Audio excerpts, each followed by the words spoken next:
மக்களே, welcome back to the channel. இன்னைக்கு நம்ம சிறகடிக்க ஆசையில நேத்து நான் சொன்ன மாதிரி எப்படியோ நம்ம அருண் அதுக்கப்புறம் சீதாவோட மேரேஜ் இந்த மாதிரி முத்துக்கு தெரிஞ்சிருது. நீங்க 2 பேரும் ரெஜிஸ்டர் மேரேஜ் பண்ணிருக்கீங்க.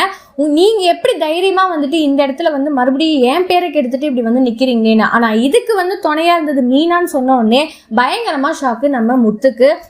அந்த இடத்துல என்ன பண்றதுன்னே தெரியாம உன்னை போய் நான் நம்பினேன், அருண் தான் என்னை கேவலப்படுத்தினா, ஆனா நீயும் என்னை சேர்த்து எல்லாரும் முன்னாடி கேவலப்படுத்திட்டல, நான் உங்களுக்குலாம் என்ன பண்ணன்ற மாதிரி ரொம்பவுமே கோவப்பட்டுட்டு அந்த கல்யாண மண்டபத்துல இருந்து போயிட்டாங்க. இப்ப பயங்கரமான ட்விஸ்ட், இனி முத்து வராம கல்யாணம் நடக்காதுன்ற மாதிரி ஒரு விஷயம் அங்க ஓடுது.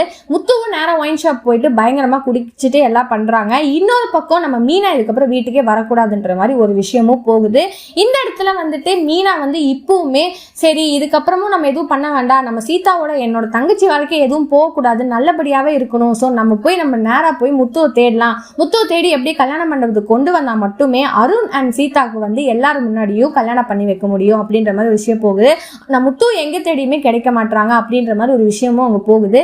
உடனே அருணும் அவங்க அம்மாவும் நம்ம சீதாவோட அம்மா கிட்ட ஆன்டி இந்த மாதிரி எல்லாருமே வெயிட் பண்றாங்க, அவங்க 2 பேத்துக்கு பர்சனல்னால நாங்க 2 பேரும் என்ன பண்ண போறோம், இப்போ நாங்க அவ்வளவு பெரிய தப்பு பண்ணல, எல்லாருமே பயங்கரமா வெயிட் பண்ணிட்டு இருக்காங்க, நீங்க வந்தாதான் இதுக்கப்புறம் கல்யாணமே நடக்கும், சீதாவை மட்டும் கூப்பிடுங்கன்னு சொல்றாங்க.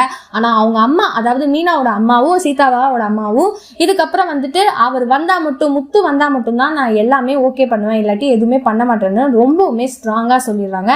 ஸோ எபிசோடே தீயா பறக்குது.